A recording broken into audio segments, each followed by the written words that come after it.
Now, let us come back. Students, we have done the live slide up till here. This is Section 4 Payment of Gratuity Act. So, who are the people, under what condition the payment of gratuity is made? We have discussed in the last lecture. Now, today we will start with this particular slide. In case of death or disablement, what will happen?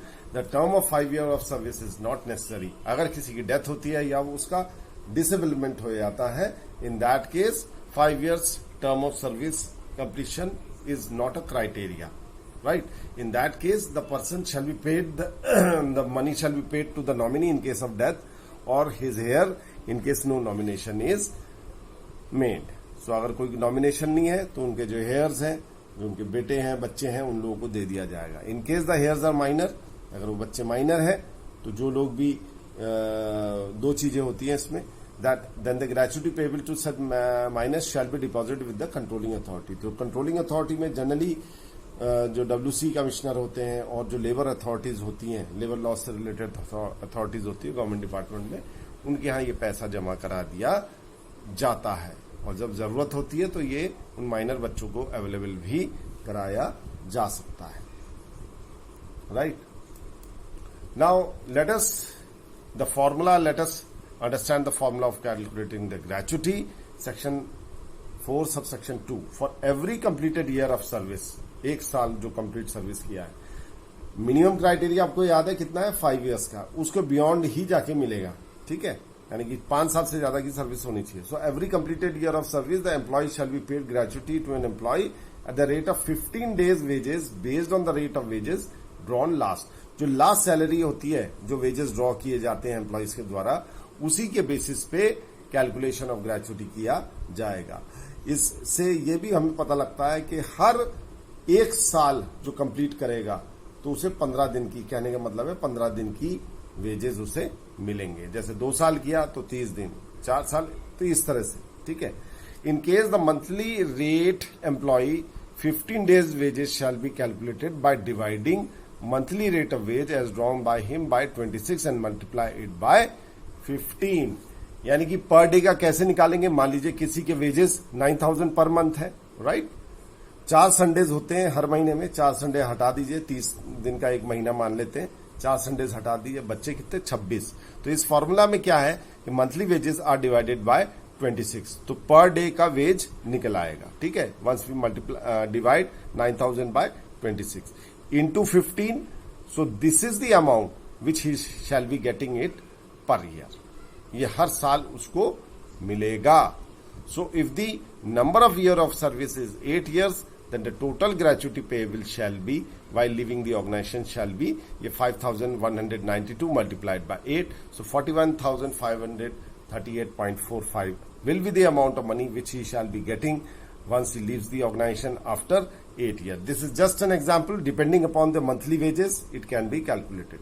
But the only thing that in gratuity calculation you have to remember is that कि हर completed year of service पे आपको 15 दिन की wages दिए जाएंगे. So यहाँ पे 8 साल है, पर ईयर की कितनी मिलनी चाहिए उसे? 5,192. So it is multiplied by 8. So this will be the entire amount of gratuity he shall be getting after 8 years. The more the wages of the person, the more the gratuity shall be there. So a month is considered to be 30 days including rest and holidays. तो normally हम 30 दिन का मानते हैं, तो उसमें से 4 Sundays हम हटा देते हैं. ठीक है. Now maximum gratuity, the amount of gratuity payable to an employee shall not exceed rupees 2,50,000. ये अर्लियर सेक्शन 4 में था कि मैक्सिमम जो ग्रेचुटी किसी को मिलेगी, मान लो 20, 30, 40 जितना भी. Now gratuity is applicable both. I have explain the concept of private sector and government sector both. तो it is applicable in case of both. But मैंने ये भी आप लोगों को समझाया था कि in case of government sector, the person gets it after his retirement or superannuation, that when he crosses the age of, attains the age of 58 years or 60 years during his retirement, thereafter he gets it as a retirement benefit. But as I have already told you that in case of private sector, the person keep on leaving and joining different organizations. So but the law remains the same, right? But the amount So earlier it used to be 2,50,000, but the amount has been raised by the Amendment Act of 98 to 3,50,000. Presently the maximum ceiling of gratuity is rupees 20 lakh, यानी कि maximum 20 lakh rupees तक gratuity बंदे को मिलेगी. Presently the retirement at the retirement gratuity payable is 16 times the basic pay, subject to a maximum of 16 times the basic pay, subject to a maximum of 20 lakhs. So this is the ceiling and this is the amount of maximum gratuity payable to a person. Now a little we shall talk about the forfeiture of the gratuity. Section 4 deals with cases in which gratuity payable to an employee may be forfeited, यानी उसको जब्त किया जा सकता है, यानी कि उसे नहीं दिया जाएगा. So gratuity on an employee whose services has been terminated, यानी कि उसको टर्मिनेट किया गया for any act, willful omission or negligence causing any damage or loss or the destruction of property belonging to the employer. आपने तोड़ फोड़ कर दी, आपने बॉस से बदतमीजी करी, आपने कुछ ऐसा किया जिससे कि पूरे एनवायरमेंट पल्यूट हो गया, आपने कुछ ऐसा किया, इतना बड़ा नेग्लेक्ट किया जिससे कि ऑर्गेनाइजेशन को the organisation has to bear lot of losses. ठीक है. विलफुल ओमिशन यानी कि आपने जानबूझ के यू हैव ओमिटेड, यानी कि आपने वो छोड़ दी जो कि you are suppose to do.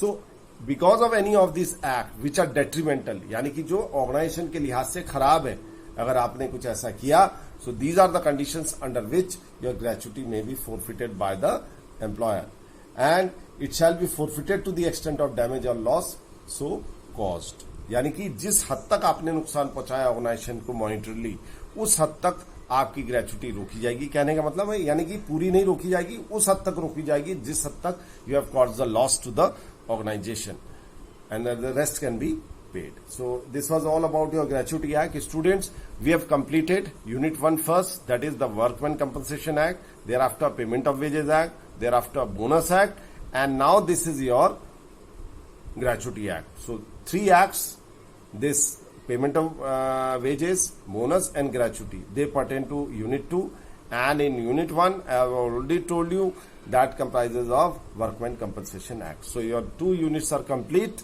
and this is from the point of view of your midterm examination, which are supposed to be starting from 14th of September.